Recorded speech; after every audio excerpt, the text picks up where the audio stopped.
Here we are with a new countdown. This is my top 10 favorite PlayStation 2 games. Now keep in mind these are in no particular order, they're just, my top 10 favorite ones. And obviously you might have a different top 10, you can put it in the comments, make a response video, whatever you want. So without further ado, let's go. Alright, to start us off is definitely one of my more favorite PlayStation 2 games, Devil May Cry 3.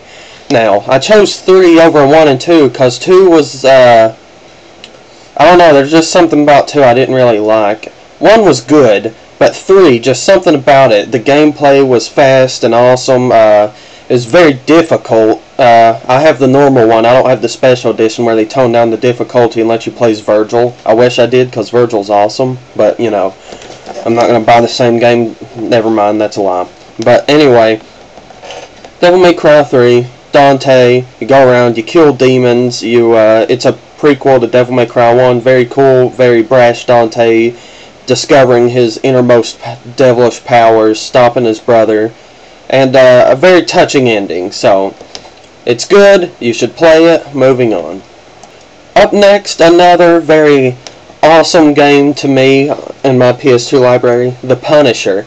Now this came out around the time the movie did, the first movie starring that one guy, the Better movie, and I liked the movie, I enjoyed it, but the game has nothing to do with the movie, which makes it even better.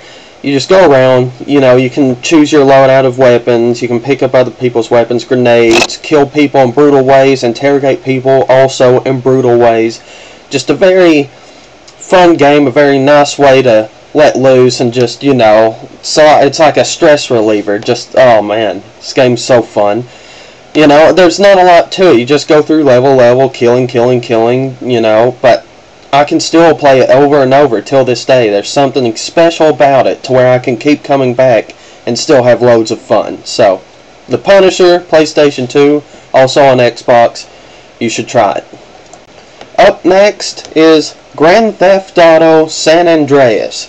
Now, I picked it over Vice City and 3 because there's just so much you can do in San Andreas. I mean, there's a whole, shitload of customization you can get with your character. I mean, you can fat him up, you can make him buff, skinny, nimble, you can change his hair, what he wears. There's just so much you can do with the character himself, really make him your character. And then there's so many vehicles and ways of transportation and, the cheat codes for though I know you can legitimately get the jetpack, cheat code jetpack. There's jets, there's, all the nice cars, bicycles, which is the best vehicle in the game in my opinion. And, hold on. And I'm back. Sorry about that. Phone call. Phone always rings up here non-stop, constantly. It's very annoying. But San Andreas, just so much you can do. The story's pretty good. There's a nice twist in there. Samuel L. Jackson plays a cop. That's always nice. And then you always got the Grand Theft Auto humor and cussing. And it's just a very nice experience. It's probably my favorite Grand Theft Auto. I would say 3 is, because I'm usually a start of a genre horror kind of a guy, but San Andreas, there's just so much you can do, so much fun you can have, and it even introduced a multiplayer aspect into Grand Theft Auto. You and a buddy could team up on the same screen, and that was always fun. I got to play that a little. So San Andreas, if you haven't played it, that's probably a sin. You need to do that. So moving on. Up next is a visit from the Sly Cooper series. That's right, I have chosen Sly Cooper 3 for my top 10 PS2 list. Why 3 besides 1 and 2? 1 was very good, 2 was good too, but I didn't like it as much. Just 3, there was something about 3, like there was a bunch of variety, a bunch of different characters you could play as, a bunch of different missions, like there's this one, I think it's like my favorite part of the whole game. It's like you go undercover as a pilot, and you go around and you find out information, and then you actually fly a plane around, and you're in this big dogfight. So just stuff like that, and the general Sly Cooper gameplay that you gotta love. I mean, sneaking around, doing your espionage missions, platforming. I mean, it came from the creators of Infamous, so that will put it in a perspective for you. And I can't wait for the new one that's going to come out. Sly Cooper 4, I think it's called Thieves in Time or something. Looks very good. But yeah, Sly Cooper 3, awesome game. Moving on. Up next is a fighting game called Marvel vs. Capcom 2. Regarded as one of the best fighting games of all time, it's basically a sprite dump. What Capcom did for the most part was just take sprites from the old games, dump them into this, and release it with a nice title. And there's nothing wrong with that because the game's amazing. I mean, there's 50-some characters you can pick from, right? You make teams of 3 with your favorite characters, choose the assist moves you want them to use, and you go in and you have a good time. The kind of fights like Street Fighter, except it's extremely fast-paced when compared. But the moves, you know, you do like Ryu's in the game himself. Shurioken has the Shurioken move. With Wolverine to do Berserker Barrage, it's the Hadouken motion. You know, stuff like that. And it's a very fun game, very good to play around with your friends, just have a good time. I'm not very good at it myself. Sometimes I get a little dumb luck in there, but that's about it. And Marvel 3, you know, it was good. It's not as good as Marvel 2. It's just, I like the characters better in 3, actually. But that's off subject. Marvel 2, very good game. If you can find it for a moderately low price, I'd suggest buying it. But since it's one of the best fighting games ever, it's going to be a slightly higher price than what you'd probably want to pay. So, I guess we're going to move on. Up next is yet another game from the fabulous Marvel team. Well, I guess the last one was more from Capcom, but whatever. This is Marvel Ultimate Alliance, which is way better than Ultimate Alliance 2 because it has better villains, it has better characters you can pick from, it has more customization, more powers, more costumes. It's just an overall funner experience. So, Ultimate Alliance, what they did was, it's basically kind of like the Avengers, but with a broader range of Marvel characters, right? They're getting the whole crew together here. I forgot how many characters you can pick from. It's between 20 to 30, I believe. But my team, right now, I've been playing it again, actually, because it's I just got in the mood for all these Marvel movies coming out. My team right now, Doctor Strange, Hugh Jackman, Deadpool, and Thor. Just general good characters there. I don't know what to say about the game. It's a beat 'em up, but it's kind of got a little bit of an adventure thing with it. Even though it's very linear, you can go and explore just a little and find some little secret things. But it's also kind of RPG-ish. You know, you got a you can customize your character and their powers. You can upgrade them, level them up. You can play with friends as well, which is the best part about the game, as well as Ultimate Alliance 2. You can get a buddy, even up to 4 buddies, each pick a character, or if it's not that, it's preferred to have just you and someone else, so you can each have 2 characters instead of, you know. But, very fun game, very enjoyable, always loved it. I guess we're going to go on to the next one. Next on the list is Kingdom Hearts 2. Now, why 2 over 1, you may ask? I just like the fighting better in 2. It's a better system, it works better, and it's a lot funner. The story in 1 is better, you know, and it's a better experience, but I'm a big combat person in games, so better combat, I like that game a little bit better. Plus, it's a little bit of a bigger game. The only gripe I really have with it is Captain Jack Sparrow. His voice I do not enjoy in the game. It's not Johnny Depp. Even though the game's usually good about getting the actual voice actors for their worlds on there. Like, they got the actual Hercules and Hades and, you know, Pooh Bear, all of them. But at Kingdom Hearts 2, you play Sora, and you know, it's a big convoluted story. You know how Square Enix is with their stories and their games, if you've ever played Final Fantasy or anything in that nature. It's more of an action game, but it's got some RPG elements. You can get different weapons, you can get different power-ups, you have a team you can power up, but you basically keep the same team. You get helper characters, you can fight secret bosses like Sephiroth. I actually managed to beat, by the way. There's a video I'll put on YouTube. I don't know what else to say about it. It's a generally fun game. If you like story, and this one also has good gameplay, and you like Disney, for that matter, or Final Fantasy, this is a nice mix of all of that, you know. So, you know, that's Kingdom Hearts 2. We're going to move on. Up next is Spider-Man 2. This is the first time in a Spider-Man game where you get to freely swing around the city. You know, your web's actually attached to buildings.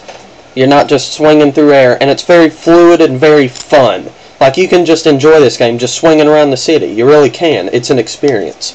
And, you know, it's got narration by Bruce Campbell. If you find these little hint things around, you find these little hint things around, and he'll make jokes and be like, I'm gonna go eat a ham sandwich, whatever. You know, he's Bruce Campbell. But it's very fun. Go around, you can do little missions like catching the fucking balloons for those little kids. Jesus, how many of those? You know, and it's based on the story, so you go through, you save Mary Jane, you know, you stop Doc Ock, you stop the train. It's a very good game, very fun, very enjoyable, and it's also got a bunch of other villains. You know, Rhino's in there. I'm pretty sure Scorpion is. I want to say Mysterio's in one of the versions. I want to say he was only in the PC one for some reason, but he might have been in the PS2. I haven't played it in a long time. I've been enjoying the more recent Spider-Man games, but it's regarded as the best Spider-Man game, and I'd have to agree. Even though I do love the one on the PS1 and N64 just as much. So, Spider-Man 2, very good. If you haven't played it, that's just not Christian. You need to go play it. Well, I guess that's a little... not Christian. Not religious. How about that? Alright. Should go play it. It's very fun, very enjoyable. Give it a try. Next on the list, Mortal Kombat Shaolin Monks.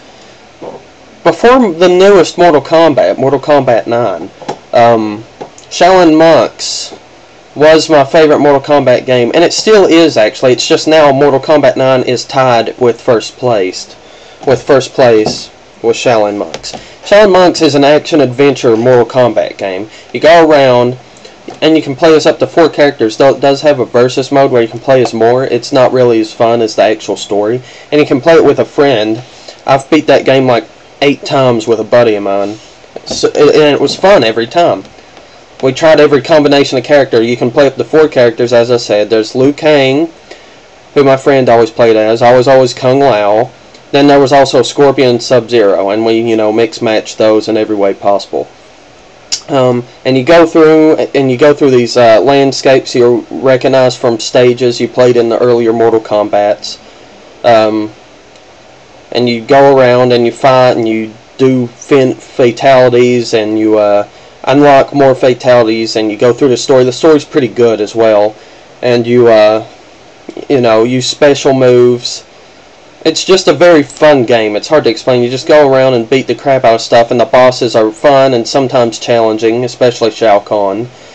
Because the final fight with Shao Kahn, it's 3 fights in one. First you fight Shang Tsung, then you fight Kintaro, then you fight Shao Kahn, then you fight Shao Kahn again. It's ridiculous, it's challenging, but it's also fun, and incredibly satisfying once you finally beat him, I must say. And there's a bunch of secrets, you know, that is the Mortal Kombat way, and a bunch of little things you can do. You can unlock stuff. It's just a very fun game. I enjoyed it a lot, and I'm going to end this off here. I have been trying to keep these short and sweet, if you haven't noticed, so that's all. Moving on. Last on the list, though this one holds a very special place in my heart, The Incredible Hulk Ultimate Destruction. This game is the Hulk game. This is the best Hulk game that there is. You're Hulk, right? And it's kind of got a sandbox feel to it, but there's only a small sandbox level. It's not like you got this whole big place like in Grand Theft Auto, but it does give you a city, a desert, and a little kind of home base at a church. And it's just so fun to really realize the Hulk's power. I mean, this makes you feel like the Hulk. Not entirely, because you do have a health bar, but it's a video game, you have to understand.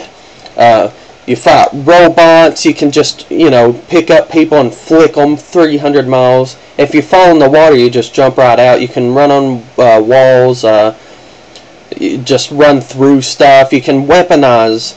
This is the coolest part of the game. You can weaponize stuff. Like if you get a car, you can break it in half, make steel fist, and whip people. You can get a ball and chain and use that as a weapon. Jump up, take down helicopters, throw tanks, like he did in that one movie. It's just a very fun game, and there's a bunch of bosses in it, such as Abomination. It has its own original story, which is why it holds up as a great game. And it's just very fun. And there's also costumes you can unlock, like Joe Fix-It, Grey Hulk. But the silliest is you can actually play as Bruce Banner with all of Hulk's powers, which is awesome. And he has these super moves, like a giant headbutt, a giant shockwave, stuff like that, a giant clap. And when I played Prototype, I'm like, this feels very similar to Hulk Ultimate Destruction. By God, it was made by the same people. I'm like, why can't they make another? Like, they made a Hulk game for the that newer movie, which is a good movie. I enjoyed it. I thought it was a very, good way to represent the Hulk, and like the movie before it. But the game for the movie sucked. I mean, it did what I wanted. It gave me this big, let me roam New York, basically.